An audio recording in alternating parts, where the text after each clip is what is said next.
Hi மக்களே, rubber பந்து சொல்லும்போதே ரொம்ப நல்ல தமிழ் பேர், நல்லா அழகாக இருக்குது. ஸ்கூல் டைமில் ரொம்ப நாஸ்டாலஜிக் மூமெண்ட்ஸ் வருது அந்த நேமை கேட்குறப்பே. தமிழரசன் பிச்சை முத்து அவர் இயக்கத்துக்கெல்லாம் வெளியே வந்திருக்கிற இந்த படத்துக்கு ஷான் ரோல்டன் மியூசிக் போட்டிருக்காரு. Dinesh Purushothaman camera work and Madhan Ganesh editing பண்ணியிருக்காரு.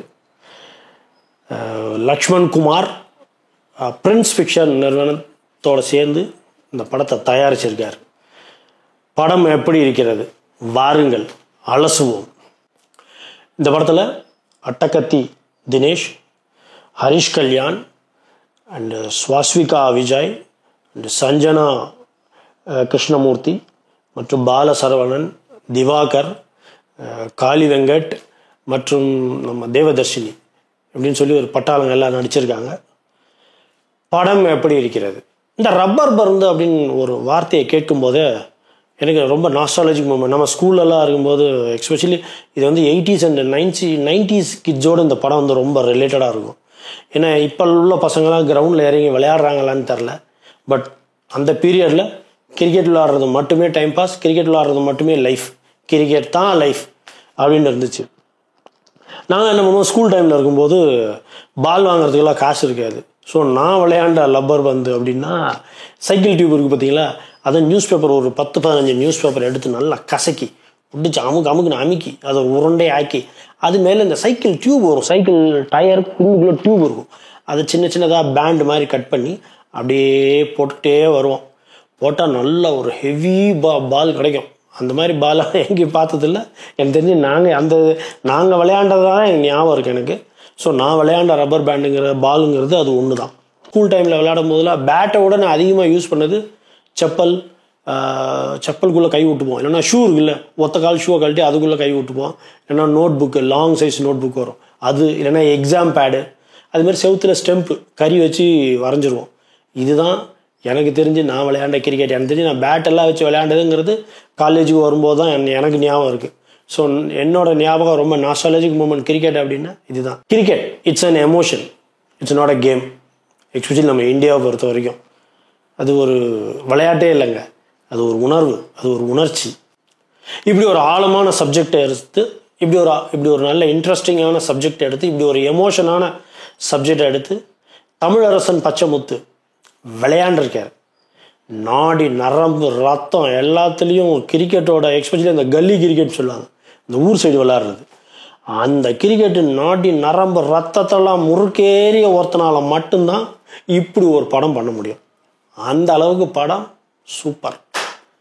எனக்கு தெரிஞ்சு 2024 வந்த படங்களை ஒரு லிஸ்ட் எடுத்தோம்னா சரியான கேரக்டரைசேஷன், ஸ்க்ரீனில் வர ஒவ்வொரு கேரக்டர்ஸ்க்கும் இம்பார்ட்டன்ட், பக்கா பிளானிங், பக்கா ஸ்கிரிப்டிங், பக்காவாக ஒவ்வொரு கேரக்டரையும் டிசைன் பண்ணி ஒரு கேரக்டர் கூட இந்த கேரக்டர் எதுக்கு சீனில் வருது அப்படின்னு நம்ம கேள்வி கேட்காத மாதிரி எல்லா கேரக்டருக்குமே இம்பார்ட்டன்ஸ் கொடுத்து தரமாக பண்ணியிருக்கிற ஒரு படம் தான் ரப்பர் பந்து. கிரிக்கெட்டை மையமாக வச்சு நமக்கு ரீசெண்ட் டேஸில் நிறையா கடந்த காலங்களில் படங்கள் வந்திருக்கு. Especially Chennai 28 and Kanaa and even blue star அப்படிங்கிற மாதிரி படங்கள்லாம் வந்திருக்கு. பட் அதுலேருந்து இந்த படம் எப்படி வித்தியாசப்படுது அப்படிங்கிறது தான் இந்த படத்தோட அழகே. இந்த படத்தோட ஸ்க்ரீன் பிளே ரொம்ப அருமையாக, ரொம்ப நேர்த்தியாக பண்ணியிருக்காரு. தமிழரசன் பச்சைமுத்து வந்து நம்ம கனா பட டைரக்டர் அருண்ராஜா காமராஜ் அவரோட அசிஸ்டன்ட் டைரக்டராக ஒர்க் பண்ணியிருக்காரு. அவரோட படங்களில் நிறைய ட்ராவல் பண்ணியிருக்காரு. இது அவரோட டெபு படம், ஃபர்ஸ்ட் படம். ஸோ ரொம்ப நேர்த்தியாக பண்ணியிருக்காரு இந்த படத்தை. உண்மையாக இதில் ப்ளஸ் பாயிண்ட் என்னென்னா, அவர் ஒரு நல்ல ரைட்டர் ஒரு படம் இயக்கும்போது அந்த படம் எந்த ஒரு மேம்பட்டு வரும் அப்படிங்கிறதுக்கு இந்த படம் ஒரு எடுத்துக்காட்டு. ஒரு எழுத்தாளர், ஒரு நல்ல திங்கர் வந்து ஒரு டைரக்டர் ஆகும்போது அந்த படத்தோட வேல்யூ, அந்த அவுட்புட் எந்த அளவுக்கு வரும் அப்படிங்கிறத இந்த படத்தை பார்க்கும்போது ஃப்ரேம் பை ஃப்ரேம் நம்மளால் ரசிக்க முடியுது. ரப்பர் பந்தோட கதை சுருக்கம் என்னென்னா, ஒரு கிராமத்து பின்னணியில் இந்த கதை ஆரம்பிக்குது. பெரம்பலூர் மாவட்டத்தை சுற்றி அந்த ஏரியா தான் காமிக்கிறாங்க. அதில் கெத்து அப்படிங்கிற பேரில் 25 வயது மதிக்கத்தக்க நம்ம அட்டகத்தி தினேஷ் அப்படி கெத்தாக வந்து இறங்குறாரு. அவர் தான் வந்து அந்த ஊர்லேயே பெரிய கிரிக்கெட் பிளேயர். ஸோ அவர் இறங்கினார்னா அந்த அந்த ஏரியாவே கதி கலங்கும். அவர் பேருக்கு ஏற்ற மாதிரி ரொம்ப கெத்தாக விளையாடுற ஆள். ஸோ இந்த மாதிரி அவர் விளையாண்டுட்டு இருக்கப்ப அந்த இடத்துல இருக்கிற ஒரு சின்ன பையன் வந்து அவரோட விளையாட்டில் ஏதோ ஒரு சின்ன மிஸ்டேக் இருக்குது, அவரை வந்து எப்படி ஈஸியாக அவுட் பண்ணலாம் அப்படிங்கிற லாஜிக் வந்து இந்த பையனுக்கு தெரியுது. ஆனால் சின்ன பையனாக இருக்கிறதுனால அவனோட பேச்சு அங்கே எடுபடலை. அந்த பையன்தான் நம்ம ஹரிஷ் கல்யாண். ஸோ இப்படி காலங்கள் போயிட்டே இருக்குது. பார்த்தா அடுத்த நெக்ஸ்ட் ஆஃப் காமிக்கிறாங்க. திடீர்னு ஒரு நாள் காமிச்சா கொஞ்சம் ஒரு கல்யாணம் ஆகி ஒரு வயது பொண்ணு இருக்கிற ஒரு தகப்பனா அதே தினேஷை காமிக்கிறாங்க, அட்டக்கத்தி தினேஷை. அதே கிரிக்கெட் மேட்ச்சை அப்படியும் கண்டினியூ பண்ணிட்டு இருக்காரு. அப்போ பார்த்தா ஹரிஷ் கல்யாணி இளம் வாலிபனா அழகாக ரொம்ப ஸ்லிம்மாக சூப்பராக இருக்கார் பார்க்குறதுக்கு. ஸோ அவரையும் காமிக்கிறாங்க. ஸோ அவர் ஒரு நல்ல கிரிக்கெட் பிளேயராக வர்றாரு. ஸோ ஒரு சூழலில் இவங்க 2 பேரும் எதிரெதிர மோதிக்க வேண்டிய சூழல் வருது. இப்படி போயிட்டே இருக்கிறப்ப ஹரிஷ் கல்யாண் ஒரு பொண்ணை லவ் பண்ணுறாரு. அந்த லவ் பண்ணுற பொண்ணு கடைசியில் யாருன்னு பார்த்தா அட்டகத்தி தினேஷோட பொண்ணுன்னு தெரிய வருது. ஸோ இப்போ ஆல்ரெடி இவங்க 2 பேருக்குள்ளே மோதல் நடந்துக்கிட்டே இருக்குது. இந்த இடத்துல அந்த மோதலை சரி செஞ்சு எப்படி தினேஷ்கிட்டேருந்து போய் உங்கள் பொண்ணை எனக்கு கல்யாணம் பண்ணி கொடுங்கன்னு அவரை கன்வின்ஸ் பண்ணி கல்யாணம் பண்ணாரா இல்லையா அப்படிங்கிறதான் இந்த படத்தோட கதை சுருக்கம். அட்டகத்தி தினேஷ்க்கு வருவோம். படத்தில் 2 ஹீரோ இருக்காங்க, 2 நாயகர்கள். ஒன்று ஹரிஷ் கல்யாண், இன்னொன்று அட்டகத்தி தினேஷ். பட் அட்டகத்தி தினேஷோடைய மெச்சூரிட்டி பர்ஃபார்மன்ஸ் இருக்குது பாருங்கள், நோ ஒன் கேன் பீட். அந்த லெவலில் இருக்குங்க அவரோட பர்ஃபார்மன்ஸ். Extraordinary work. முழு படத்தில் அவரோட ஆளுமை வேறு லெவலில் இருக்குது. அவரோட அந்த டிஃப்ரெண்ட் எமோஷன் அவர் கேரி பண்ணுறது, அவருக்கும் அவரோட அவரோட ஃப்ரெண்டு ஒரு திவாகர்னு ஒருத்தர் இருக்கார், அவருக்கும் ஜென்சன் திவாகர் ஐ திங்க், அவருக்கும் இவருக்கும் உள்ள கெமிஸ்ட்ரி. அதே மாதிரி ஹரிஷ் கல்யாணோட மோதிரப்ப இருக்கிற ஒரு எமோஷன்ஸ், ஒய்ஃபோட இருக்கிற ஒரு டைமென்ஷன், ஒரு அப்பாவாக இருக்கிற டைமென்ஷன், ஒரு மருமகனாக இருக்கிற டைமென்ஷன்னு எல்லா ரோலையுமே அப்படி வேறு லெவலில் அந்த படத்தை தாங்கி நிப்பாட்டியிருக்காருங்க. ஹரிஷ் கல்யாணி நம்ம குறைச்சி எடை போட்டுற முடியாது. ஹரிஷ் கல்யாண் அவர் கொடுத்த ரோலை எவ்வளவு நம்ம அட்டகத்தி தினேஷ்க்கு ஈக்குவலாக மேட்ச் பண்ண முடியுங்கிற லெவலுக்கு அவரும் நம்ம மைண்டில் நிற்கிறாரு. அவ்வளோ அழகாக பாடியெல்லாம் ஸ்லிம்மாக வச்சு சின்ன பையமாக இருக்கார் பார்க்குறதுக்கு. அவரு அந்த ரொமான்ஸ் ஏரியாவெல்லாம் ரொம்ப நல்லா பண்ணியிருக்காரு. ஸோ இதில் யாரையுமே நம்ம குறைச்சி மதிப்பிடுமே. 2 பேரும் ஹீரோ, அந்த ஈக்குவலாக 2 பேருமே ரொம்ப நல்லா பண்ணியிருக்காங்க. இதில் நம்ம மென்ஷன் பண்ண வேண்டியது நம்ம பாலசரவணன் அண்டு ஜென்சன் திவாகர். இவங்க 2 பேரோட காம்போ எக்ஸ்ட்ராடினரிங்க. எஸ்பெஷலி அந்த கிரிக்கெட் விளையாடுறப்ப பேட்டிங் நம்ம அட்டகத்தி தினேஷ் பேட்டிங் பிடிக்கிறதா இருக்கட்டும், இல்லை ஹரிஷ் கல்யாண் பேட்டிங் வர்றப்பா இருக்கட்டும், ஹரிஷ் கல்யாணோட ஃப்ரெண்டு வந்து பாலசரவணன், திவாகர் வந்து தினேஷோட. ஸோ இப்போ ஆப்போனன்ட் பார்ட்டி இறங்குறப்ப ஒருத்தர் மாற்றி கமெண்ட்ரி கொடுப்பாங்க. அந்த கமெண்ட்ரிக்காகவே அந்த படத்தை பார்த்துக்கிட்டே இருக்கலாம். அவ்வளோ ஹியூமாக இருக்கு, அவ்வளோ ஹிலேரியஸாக பண்ணியிருக்காங்க. உண்மையாலுமே ரொம்ப நல்லா 2 பேரும். எனக்கு பாலசரவணனை பார்க்குறப்பல இந்த யோசனை வரும், ஏன் இவ்வளோ ஒரு நல்ல நடிகர். நான் அவரோட படங்களை நான் அவரை ரெகுலராக ஃபாலோ பண்ணிட்டு வரேன். அவர் நடித்த எல்லா படங்களையுமே அந்த படத்துக்கு அவர் கொடுத்த ரோலை அவர் ஜஸ்டிஃபை பண்ணியிருப்பாருங்க. ஆக்சுவலி டார்லிங்லாம் ஜிவி பிரகாஷ்லாம் மிரட்டியிருப்பார். இன்னும் அவர் போக வேண்டிய தூரம் இன்னும் அவர் எட்டலையோங்கிறது ஒரு சின்ன வருத்தம் தான் இருக்குது. கூடி சீக்கிரம் அது நடக்கும்னு நினைக்கிறேன். இந்த படத்தில் அந்த எமோஷன்ஸை பைண்ட் பண்ணியிருக்க விதம் வந்து டைரக்டரை பாராட்டாமல் இருக்க முடியல. அந்த எஸ்பெஷலி தினேஷுக்கும் திவாகருக்கும், ஹரிஷ்க்கும் பாலசரவணனுக்கும், அதே மாதிரி பாலசரவணனுக்கும் திவாகருக்கும் ஒரு நட்பு இருக்கும். அதே மாதிரி தினேஷ் ஒய்ஃபுக்கும், ஹரிஷ் கல்யாணுக்கும் ஹரிஷ் கல்யாண் ஒய்ஃபுக்கும், மாமனாருக்கும் மாமியாருக்கும் இப்படின்னு அந்த ஒரு நாட்டு போட்டிருக்காங்க பாருங்கள். செம்மையாக பண்ணிடுறாங்க. அந்த நாட்டு தான் இந்த படத்துடைய அந்த எமோஷன்ஸ் தான் இந்த படத்தை ஒரு அழகாக எடுத்துகிட்டு போகுது. எஸ்பெஷலி இடைவேளைக்கு அப்புறமா படம் இன்னும் நல்லா போகுது. சாதிய விஷயத்தை வந்து அப்படி சும்மா இலைமறைக்காயாக டைரக்டர் இந்த படத்தில் சொல்லியிருக்காரு. அது அவருடைய பெரிய ப்ளஸ் பாயிண்ட். அதாவது சில படத்தெல்லாம் ஜாதின்னு போட்டு மனுஷனுக்கு பேதி வர அளவுக்கு போட்டு திணிச்சிருவானுங்க.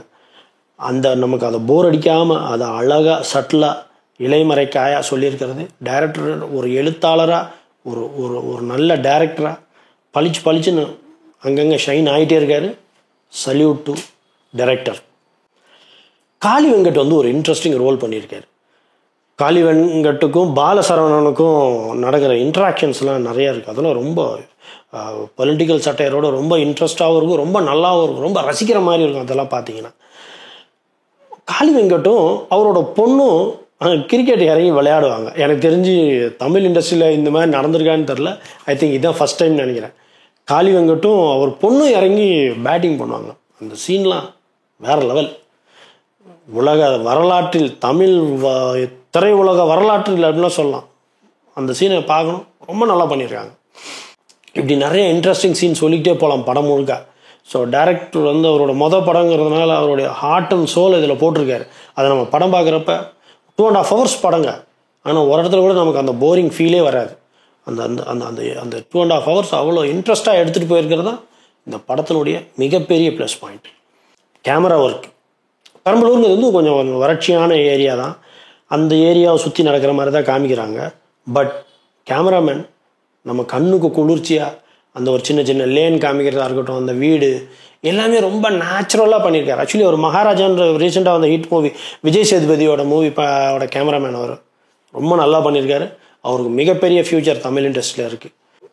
ஈவன் எடிட்டிங் மதன் கணேஷ் ரொம்ப நல்லா பண்ணியிருக்காரு. அவ்வளோ ஈஸி இல்லைங்க. ஒரு கிரிக்கெட் மேட்சை படத்துலேருந்து ஒரு 2.5 hours ஒரு 2 hours கிரிக்கெட் மேட்சே வந்துட்டுருக்குன்னு வச்சுக்கோங்க. அதை போர் அடிக்காமல் இந்த ஷாட்டு போட்டால் இந்த ஆங்கிளில் ரொம்ப கஷ்டம். ஆக்சுவலி ஒரு ஒரு ஒரு ஸ்போர்ட்ஸ் ரிலேட்டட் மூவியை வந்து எடிட் பண்ணுறதுங்கிறது அவ்வளோ ஈஸியான விஷயம் கிடையாது. ரொம்ப சேலஞ்சிங்கான விஷயம். அதை மதன் கணேஷ் அமேசிங்காக பண்ணியிருக்கார். Even costume designers extraordinary work. இது வந்து ரொம்ப பீரியாடிக் ஃபிலிம் கிடையாது.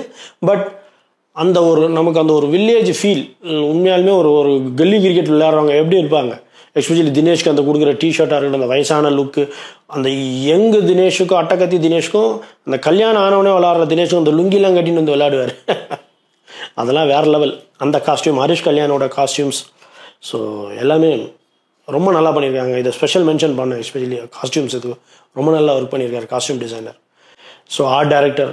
இன்னும் தெரியுமா, ஒரு படம் ஒரு நல்லா வெளியில் வருது அப்படின்னாலே அந்த படத்துக்கு மெயின் சப்போர்ட் வந்து டெக்னிக்கலி சவுண்டடாக இருந்தாலே அந்த படத்தோட அவுட்புட் கண்டிப்பாக நல்லா இருங்க.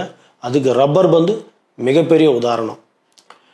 இந்த ரப்பர் பந்து படத்தை பார்க்கும்போது நம்ம தமிழ் இண்டஸ்ட்ரிக்கு ஒரு நல்ல எழுத்தாளுமை மிக்க ஒரு டைரக்டர் நம்ம கிடச்சிருக்காருங்கிறத ஒரு சந்தோஷமான விஷயம். லக்ஷ்மண் குமார் சார், சூப்பர் படம் பண்ணியிருக்கீங்க. இன்னும் நல்லா இது மாதிரி தரமான படத்தை கொடுங்க. உங்கள் நிறுவனத்துக்கு வாழ்த்துக்கள் அண்ட் வணக்கங்கள். ஷான் ரோல்டன், இதை நான் ஒரு ஸ்பெஷல் மென்ஷன் பண்ணி ஆகணும். கொஞ்சம் யோசித்து பாருங்களேன். ஒரு டேரக்டர், ஒரு மியூசிக் டைரக்டர் போகிறாரு, இது நான் ஒரு படம் எடுக்கிறேன், எனக்கு அதுக்கு நீங்கள் தான் மியூசிக் பண்ணணும். ஆனால் அந்த படத்தில் இளையராஜா பாட்டுகள் தான் நிறையா யூஸ் பண்ணணும் அப்படின்னு ஒரு டேரக்டர் வந்து சொல்லும் போது எந்த மியூசிக் டைரக்டராவது ஒத்துப்பாங்களா? பட் ஷான் ரோல்டன் அதை சேலஞ்சாக எடுத்துகிட்டு படத்தை அமேசிங்காக பண்ணியிருக்காருங்க. இளையராஜா பாட்டு போடுறதுங்கிறது மட்டும் முக்கியம் இல்லை, அந்தந்த சீனுக்கு இந்தந்த இடத்துல இந்தந்த பாட்டை போடணுங்கிறதுக்கு ஒரு தனி அறிவு வேணும், ஒரு தனி நாலேஜ் வேணும். எஸ்பெஷலி ஹரிஷ் கல்யாண் பேட்டிங் வர்றப்பெல்லாம் விஜய் பாட்டு போடுவாங்க. நம்ம இவர் அட்டகத்தி தினேஷ் வர்றப்பெல்லாம் விஜயகாந்த் பாட்டு போடுவாங்க. ஸோ அவர் அப்படி அந்த கர்ச்சீப்பை எடுத்து அப்படி பேட்டில் சுற்றி அப்படி நிற்கும் போது அந்த பேக்ரவுண்டில் அந்த மியூசிக் போகிறதுக்கு அது அமேசிங் ஃபீலுங்க.